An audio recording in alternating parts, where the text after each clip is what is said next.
Perkenalkan, saya Viola Sakuila dengan NIM 01-2021-043 dari Prodi S1 Keperawatan semester 7 di Universitas Kurnia Jaya Persada. Di sini, saya akan memenuhi tugas ujian akhir semester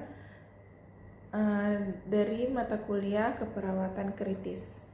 Di sini, saya akan menjelaskan tentang SOP dari ventilator, syringe pump, infus pump, perbedaan nasal kanul, rebreathing mask, dan non-rebreathing mask, dan juga saya akan menjelaskan kegunaan dari obat-obat emergency yang ada di troli emergency.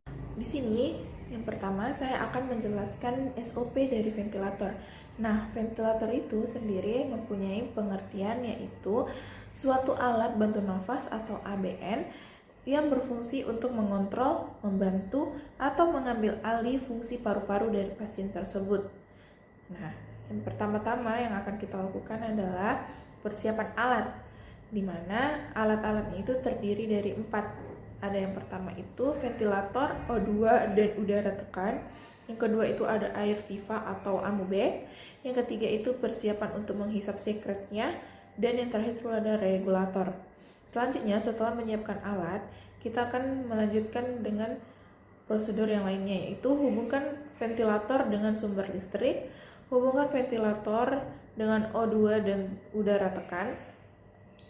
Setelahnya itu ada isi humidifier dengan air aquades sesuai kebutuhan. Putar tombol ke arah on, setting awal yang sering dipakai di ICU, dan hubungkan ventilator dengan pasien melalui konektor NTT atau OTT. Yang kedua itu ada ventilator volume cycle. Yang pertama, setelah ventilator dilakukan set, tekan tombol on dan setting ventilator. Dan begitu setelah kita setting, hubungkan ventilator dengan pasien melalui NTT. Selanjutnya, di sini saya akan menjelaskan SOP dari infus pump. Nah, infus pump sendiri juga mempunyai definisi di mana suatu alat untuk mengukur jumlah cairan atau obat yang masuk dalam sirkulasi darah pasien secara langsung melalui vena. Prosedurnya, yang pastikan pertama itu persiapan.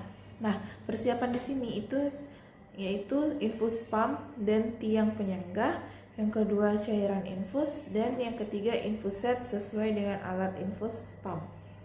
Pelaksanaannya, yang pertama petugas mencuci tangan dan memakai sarung tangan, kedua bawa alat-alat ke dekat pasien, yang ketiga siapkan cairan infus dan infus set dan gantungkan di tiang penyangga infus pump. Yang keempat, pasang drip sensor sesuai jenis infus pump pada tetesan infus set. Yang kelima, nyalakan infus pump. Yang keenam, atur infus set pada infus pump sesuai infus set yang digunakan dan jenis infus pump yang digunakan. Yang ketujuh, atur jumlah cairan yang akan diberikan pada pasien setiap jam dan total cairan keseluruhan yang akan dimasukkan. Yang kedelapan, tekan start untuk memulai pemberian cairan. Yang kesembilan itu, jika ada hal yang kurang tepat, alat akan memberikan peringatan dengan suara dan lampu yang menyala merah pada tulisan air, occlusion, flow air, empty, door, completion. Dan yang terakhir itu ada evaluasi respon klien. Selanjutnya, di sini saya akan menjelaskan SOP dari syringe pump. Nah, definisi syringe pump tersendiri adalah alat yang bekerja dengan pompa elektrik dengan tujuan untuk menjaga kecepatan tetesan air infus sehingga jumlah cairan yang masuk ke dalam pembuluh darah pasien sesuai dengan yang dibutuhkan. SOP-nya sendiri yaitu yang pertama pastikan siapkan alat-alatnya. Yang kedua, pasang infus. Yang ketiga, pasang syringe pump pada standar infus. Terus hubungan adaptor pada syringe pump dan hubungkan dengan kabel listrik atau stop kontak.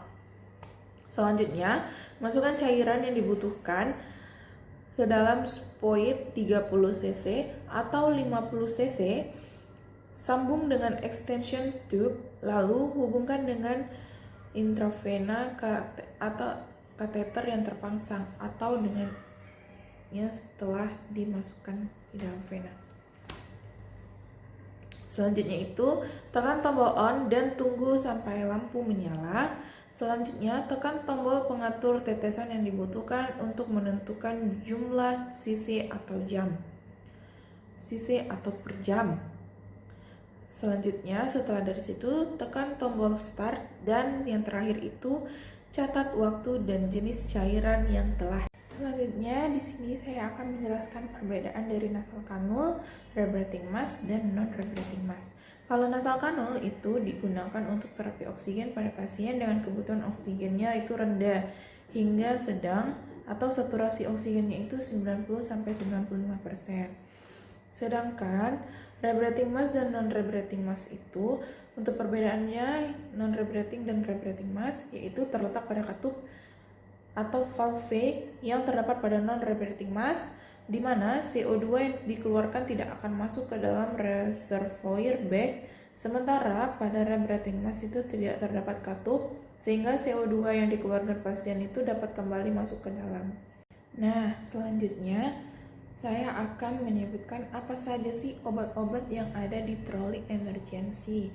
Yang pertama itu ada amlodipin injeksi 24 mg atau per mili, yaitu 2 ampul. Yang kedua itu ada atropin sulfat injeksi 0,25 mg. Ada dexamethasone injeksi 5 mg atau per mili. Terus ada diazepam injeksi 10 mg, ada dopamin injeksi 20 mg, ada juga epinephrine injeksi 1 mg, ada fentanyl injeksi 0,0785 mg, dan yang terakhir itu ada furosemide injeksi 10 mg. Mungkin itu saja yang bisa saya jelaskan untuk memenuhi tugas ujian akhir semester dari mata kuliah keperawatan kritis ini. Kurang dan lebihnya mohon dimaafkan. Wassalamualaikum warahmatullahi wabarakatuh.